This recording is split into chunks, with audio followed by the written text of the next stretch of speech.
नई राजनीति का नया अध्याय, सही लोकतंत्र का सही प्रयास,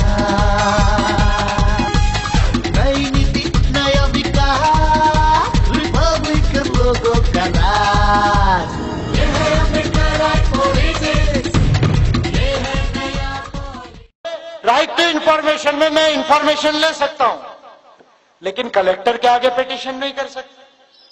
वाई? मैं अपनी पार्लियामेंट को अथॉरिटेटिवली पिटीशन नहीं कर सकता। वाई? क्योंकि सिविल एंड पॉलिटिकल राइट्स में राइट टू पिटीशन, जो बड़ा सिविल एंड पॉलिटिकल राइट है, जो ह्यूमन राइट्स में है, वो हमारे देश के कॉन्स्टिट्यूशन में इन्होंने साइन करने के बावजूद नहीं लाया। Point number 1। पॉइंट नंबर 2, अभी लॉ कमीशन ऑफ इंडिया, आपके जानकारी के लिए मैं बता रहा हूं, जस्टिस शाह उसके चेयरमैन है। मैं कभी कभी एडवोकेट्स के बीच में आता हूं तो ज्यादा कॉन्स्टिट्यूशन और लॉ में चले जाता हूं, मैं थोड़ा सा अनऑफिशियल एडवोकेट हो जाता हूं कभी कभी। Justice Shah law commission of India के अभी चेयरमैन है। आप लोगों की जानकारी में पता होना चाहिए कि अभी law commission of India Bharat के तमाम लॉज का रिव्यू कर रहा है कि इन लॉज में क्या अमेंडमेंट लाने की जरूरत है, ये लॉज में कौन से लॉज को रिपील करना पड़ेगा, कौन से लॉज को अमेंड करना पड़ेगा। अब मजे की बात देखिए, क्या इस लॉ कमीशन ऑफ इंडिया के कमेटी में, जो लोग ध्यान नहीं दे रहे वो लोग ध्यान दीजिए, क्या इस कमेटी में महिलाएं हैं? क्या इस कमेटी में एससी, एसटी, ओबीसी, मुस्लिम माइनॉरिटीज के मेंबर्स हैं? मैं जवाब दूंगा नहीं, जितने होना चाहिए नहीं। पॉइंट नंबर 1, क्या नतीजा होगा मैं बताता हूं आपको। नतीजा यह होगा कि जब लॉ का वेरिफिकेशन होते रहेगा और लॉ कमीशन की रिपोर्ट आएगी, और जब वो रिपोर्ट पार्लियामेंट में आएगी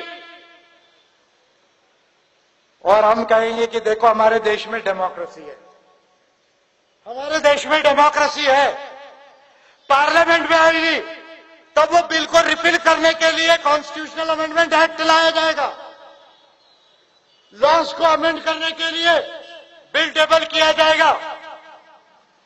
ये प्रक्रिया तक भारत के लोगों को ये मालूम ही नहीं है कि देश में कौन से कानून बदलने वाले हैं, कौन से खत्म होने वाले हैं, कौन से कानून अमेंड होने वाले हैं। अब जब पार्लियामेंट में बिल टेबल होगा तो हमारी पॉलिटिकल सिस्टम, इलेक्टोरल सिस्टम ने 10th शेड्यूल जो राजीव गांधी के पीरियड में आया, उसमें विप सिस्टम में विप इशू की जाएगी। क्या विप इशू की जाएगी? हर पार्टी विप इशू करेगी, कांग्रेस करेगी, बीजेपी करेगी और बाकी सो कॉल्ड पार्टियां भी करेगी। विप इशू करेगी कि ये बिल पे ऐसा वोटिंग करो। अब भारत के 125 करोड़ नागरिकों ने इनको चुन कर दिया। भारत के 125 करोड़ नागरिकों को आज तक नहीं मालूम कि भारत के कौन से कानून बदले जाने वाले हैं। जब ये पार्लियामेंट में आएगा तो लोगों को बताने के पहले विप इशू किया जाएगा, उस पे नॉमिनल चर्चा होगी, पार्लियामेंट में हो हल्ला होगा और विप सिस्टम में वोटिंग किया जाएगा और लॉ समाप्त हो जाएंगे, लॉ अमेंड हो जाएंगे। उसके बाद हमारे ऊपर परिणाम आएगा। कैसा परिणाम आएगा? 2 बताता हूं। Right to education act, right to education act में अधिकार तो दे दिया 4 किलोमीटर में एडमिशन देना है, पर अगर कोई स्कूल एडमिशन नहीं दे रही है तो उस पर कितना फाइन लगना चाहिए, क्या पनिशमेंट होना चाहिए, इसका प्रोविजन ही लॉ में नहीं।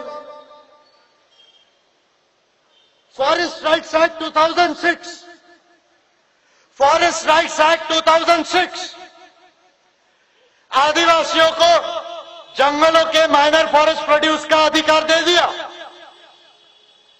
और कहा कि अगर ये अधिकार आपको गारंटीड नहीं हो रहे तो आप एक अपनी बात को, फरियाद को जो है वो वहां ऑफिसर को दे सकते हो। लेकिन अगर वो ऑफिसर वो राइट्स उसको गारंटीड नहीं कर रहा है तो वो ऑफिसर के ऊपर कितना फाइन? 1000 रुपया का। अब आदिवासियों का लाखों रुपए का नुकसान हो सकता है। अभी गढ़चिरौली की न्यूज आई कि गढ़चिरौली में आदिवासियों ने बैम्बू से लाखों रुपया कमाया। बैम्बू से केवल लाखों रुपया बैम्बू से आदिवासियों ने। क्यों? Forest rights act 2006। पहले आप टच नहीं कर सकते थे, केस बनती थी। अभी आपको अधिकार मिल गया, आप काट सकते हो, बेच सकते हो। लाखों रुपया गढ़चिरौली में, ज्यादा दूर नहीं जा रहा हूं, महाराष्ट्र में हूं।